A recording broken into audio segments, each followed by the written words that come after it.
पण गावाचं नुकसान भयानक आहे. मग हे शिकलेले असतील सदेश न शिकलेले असतील त्यांच्यातलं पण एवढंच विषय दिसायला आला आहे की गावामध्ये ज्या ज्या घटना तुम्हाला ह्यात दिल्यात त्या सगळ्या ह्याच्यामध्ये आमचा आरोप आहे. आणि ह्या आरोपाचं सखोल चौकशी करायचं असेल तर आम्ही पहिला प्राणोद्योग उपोषणला तिथं बसायचं का काय करायचं हे निर्णय चालला आहे. पण आम्ही म्हणतो की पहिला आपण कधी लाक्षणिक उपोषण करायचं आहे. आणि त्यावेळेला आम्ही तुम्हाला सांगणार आहे की अहो आम्ही हे मुद्दा करायला लागल्याशिवाय त्यांचे खाते निहाय चौकशी व्हायला पाहिजे. त्याशिवाय आम्ही इथं उठणार नाही. मग ते साखळी पद्धतीने असू दे, ते वाढवत जायला लागू दे, काय करायला लागू दे, प्रसंगी ग्रामपंचायतीला कुलूप घालायला लागू. कारण काय हा एक म्हणजे गाव आता शासनानं ठरवलं निम्म फाळा सवलत त्यांच्या या पैसे खाण्याच्या वादात त्यांनी तिकडं लक्षच दिलं नाही. त्यामुळं गावाचं नुकसान केलं ते केलंच, पण ग्रामपंचायतमध्ये जे पैसा गोळा होतोय त्याच्यावर डल्ला मारायचं काम या संपूर्ण निवडून दिलेल्या ग्रामपंचायतीच्या सदस्यांचं मिळून त्यांनी डल्ला मारलेला आहे. आणि आम्हाला दाखवायचं एक गावाला की आम्ही भांडायला आलोय. त्यांचं आम्ही खऱ्या अर्थानं भ्रष्टाचार बाहेर काढला आहे. आणि ह्यांनी विषय पुढे कुठला आणला सरपंचाचा, आम्ही तो कधी त्यांना विचारला पण नाही. सरपंच बाबा काय झालं, तो राजीनामा दिला काय, त्याचं मंजूर झालं काय, हे आम्हाला गरजच नाही. सरपंच कोण होतं ह्याला महत्वाचं नाही. पण हे सगळं आली बाबा 40 चोराची टोळी सारखी परिस्थिती होऊन गावच्या ग्रामपंचायतीवर दरोडा घालायचं काम केलं. या लोकांना चौकशी करून येणार शासन झाल्याशिवाय आम्ही गावातील एक जबाबदार माणसं आहे. आम्ही सगळेजण मिळून याला कुठल्या पद्धतीचं का होणं आंदोलन करायला लागू दे, पण ह्यात आता मागं सरायचं नाही ही भूमिका आम्ही घेतली. 16-15 वित्तमधनं या सगळ्या घटना घडल्या.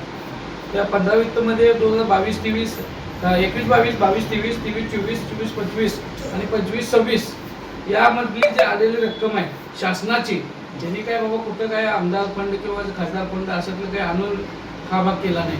पण शासनानं जे दिलंय गाव सुधारायसाठी त्या योजनेतल्या रकमेतनंच हा भ्रष्टाचार झालाय. कशात 16 वित्तमधनं सगळ्या गोष्टीत एक भ्रष्टाचार. मग ते आरओ असू दे, आरओ असू दे, मग ते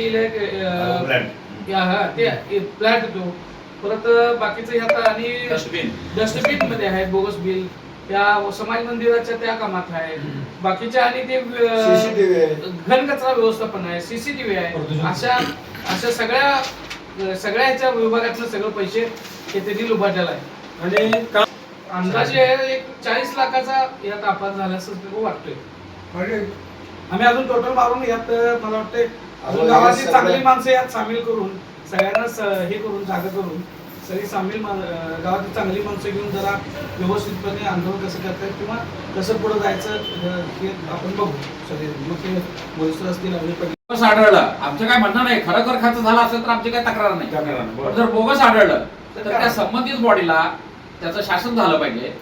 एक तर बॉडी बरखास्त झाली पाहिजे आणि दुसरं म्हणजे त्यांच्याकडनं ती रक्कम वसूल झाली पाहिजे. नुसतं पावत्या मारल्या. आरोग्य शिबिर 73,000चं बोगस शिबिर. 78 आहे.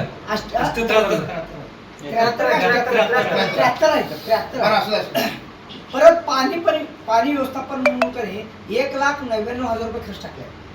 मग त्यामध्ये बरंच आहे, मोटर आहे, लिकेज आहे, काय भानगडीत खर्च टाकले. परत एक सीसी कॅमेरा इथं कापसांच्या दारात तिथं बसवले म्हणतात. 70,000 रुपये सीसी कॅमेरा बसवायला खर्च येतोय. पण तिथं नाही ते कॅमेरा पण नाही तिथं.